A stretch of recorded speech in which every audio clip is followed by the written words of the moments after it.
మే 3వ తేదీ 2026 నీట్ పరీక్ష నిర్వహించడం జరిగింది. 12 మే 2026 రాజస్థాన్లో బయటపడినటువంటి గెస్ట్ పేపర్ ప్రశ్న పత్రాలు చాలా వరకు సరిపోవడంతో ఈ నీట్ ఎగ్జామ్ని రద్దు చేసి మళ్ళీ నిర్వహించాలని గవర్నమెంట్ నిర్ణయించింది. 12 మే జూన్ 21, 2026 మధ్య గల పరీక్ష రద్దు మరియు రీటెస్ట్ ప్రకటన తర్వాత దేశవ్యాప్తంగా నీట్ విద్యార్థులు 12 నుంచి 21 విద్యార్థులు ఆత్మహత్య చేసినట్లు పలు మీడియాల్లో పేర్కొన్నాయి. తర్వాత ఈ విషయంపై సోనం వాంగ్చుక్ గారు జంతర్ మంతర్ వద్ద నిరాహార దీక్ష చేపట్టారు. సోనం వాంగ్చుక్ గారు మన పిల్లల భవిష్యత్తు కోసం, ప్రతి ఒక్క స్టూడెంట్స్ కోసం నిలబడి తిండి తిప్పలు మాని జంతర్ మంతర్ వద్ద ఆయన నిరాహార దీక్ష చేపట్టడం జరిగింది. ఇందులో సోనం వాంగ్చుక్ గారి యొక్క 3 డిమాండ్లు ఉన్నాయి. డిమాండ్ నెంబర్ 1, విద్యాశాఖ మంత్రి ధర్మేంద్ర ప్రధాన్ రాజీనామా చేయడం. డిమాండ్ నెంబర్ 2, పరీక్షా వ్యవస్థలో కఠిన చర్యలు తీసుకురావాలి. పరీక్షా వ్యవస్థలో సంస్కరణలు తీసుకురావాలి. అంటే పదే పేపర్ లీక్ కాకుండా కఠిన చర్యలు తీసుకురావాలి.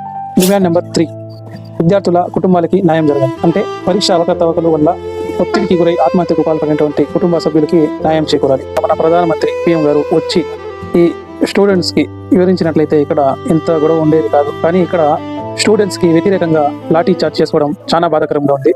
అదేవిధంగా ఈ వీడియోలో చూడండి, కఠినంగా కొడుతున్నారంటే విద్యార్థులని, స్టూడెంట్స్ని. వాళ్ళు ఏదో టెర్రరిస్టుల మాదిరిగా వాళ్ళకి కొడుతున్నారు. అదేవిధంగా స్మోక్ వదులుతాను, ఆ స్మోక్ వల్ల కళ్ళు మంట, అదేవిధంగా శ్వాస పీల్చుకునే కూడా ఇబ్బంది అవుతుంది. ఇలాంటి పరిస్థితి నెలకొనడం చాలా బాధాకరంగా ఉంది. ఇదేనా మన భారతదేశం? ఇదేనా మన సెక్యులర్ కంట్రీ? అంటే విద్యార్థులు తమ యొక్క ఒపీనియన్ చెప్పేందుకు కూడా తమ హక్కు లేదన్నట్టు టెర్రరిస్ట్ మాదిరి ఎంత దారుణంగా కొట్టడం అనేది చాలా న్యాయం. విద్యార్థుల ఒపీనియన్ కూడా గవర్నమెంట్ ఒకసారి ఆలోచించి చూంటే మంచిది. సోనం వాంగ్చుక్ గారు మన పిల్లల గురించి ఆలోచించి నిరాహార దీక్ష చేస్తున్నప్పుడు అక్కడ గవర్నమెంట్ నుంచి పోలీసులు మరియు సెక్యూరిటీ గార్డ్స్ వచ్చి అక్కడ సోనం వాంగ్చుక్ గారిని తీసుకొని అంబులెన్స్ వేసుకొని వెళ్ళిపోతారు. అక్కడ నుంచి తీసుకొని వెళ్ళిపోతారు. అదేవిధంగా ఆ తర్వాత వాళ్ళ వైఫ్ అక్కడ వచ్చి కూర్చున్నట్లయితే మనకి నిరసనని తెలుపుతూ సోనం వాంగ్చుక్ గారి భార్యను కూడా జుట్టు పట్టుకొని లాక్కొని వెళ్ళిపోతారు. అంటే న్యాయం కోసం పోరాడడం తప్ప పిల్లలు, లేడీస్ కూడా చూడకుండా చిరుకుపోయారు. ఇదేనా మన భారతదేశం? అంటే ఇదేనా సెక్యులర్ కంట్రీ? అంటే పౌరునికి ప్రశ్నించే హక్కు కూడా లేదా? సెక్యులర్ కంట్రీ అంటే ఇక్కడ చూడండి ఈ వీడియోలో, ఇది మన సెక్యులర్ కంట్రీ అంటే ఇలా ఉండాలి మన భారతదేశం. కానీ మన PM గారు దీనికి సమాధానం ఇవ్వకుండా ఇలా ज्यादा ये मेरा क्या कर लेंगे भाई? मैंने बताइए क्या कर लेंगे? अरे हम तो फकीर आदमी है, झोला लेके चल पड़ेंगे जी.